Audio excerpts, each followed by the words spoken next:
संपूर्ण महाराष्ट्र ज्याची आतुरतेने वाट पाहत होता तो मान्सून आता अखेर महाराष्ट्रात दाखल झालेला आहे।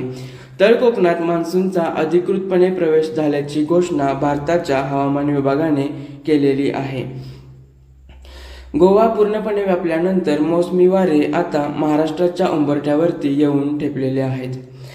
केरळमध्ये मान्सूनचं आगमन जरी उशिरानं झालेलं असलं तरी मान्सूनचा पुढचा प्रवास मात्र वेगाने सुरू आहे।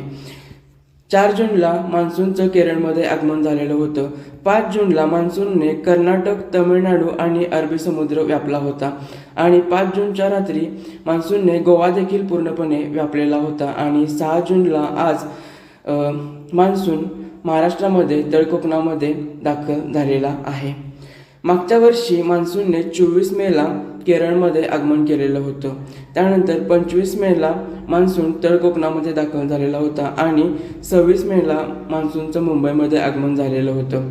यावर्षी मान्सूनला केरळमध्ये दाखल होण्यास उशीर झालेला आहे। 4 जूनला मान्सून केरळमध्ये दाखल झालेला होता। त्यानंतर आता 6 जूनला मान्सून तळकोकणामध्ये दाखल झालेला आहे यावर्षी आणि मुंबईमध्ये देखील मान्सून आता लवकरच प्रवेश करणार आहे। मान्सूनचा आता पुढचा टप्पा असणार आहे राजधानी मुंबई। मान्सून आता मुंबई आणि उत्तर कोकणच्या दिशेने वेगाने प्रवास करत आहे। पुढील काही दिवसांमध्ये पावसाचा जोर आणि वाऱ्याचा वेग लक्षणीयरित्या वाढणार आहे। त्यामुळे मुंबईकरांना उकाड्यापासून लवकरच सुटका मिळणार आहे।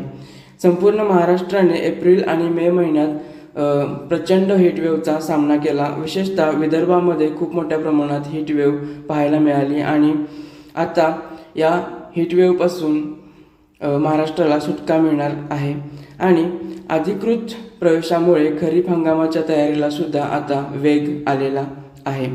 जूनमध्ये सरासरीपेक्षा कमी पावसाचा अंदाज वर्तवण्यात आलेला आहे। त्यामुळे मान्सूनची पुढील वाटचाल कशी राहते याकडे सर्वांचे लक्ष लागून राहिलेलं आहे। तुमच्या भागात पाऊस सुरू झाला आहे का? कमेंटमध्ये नक्की सांगा।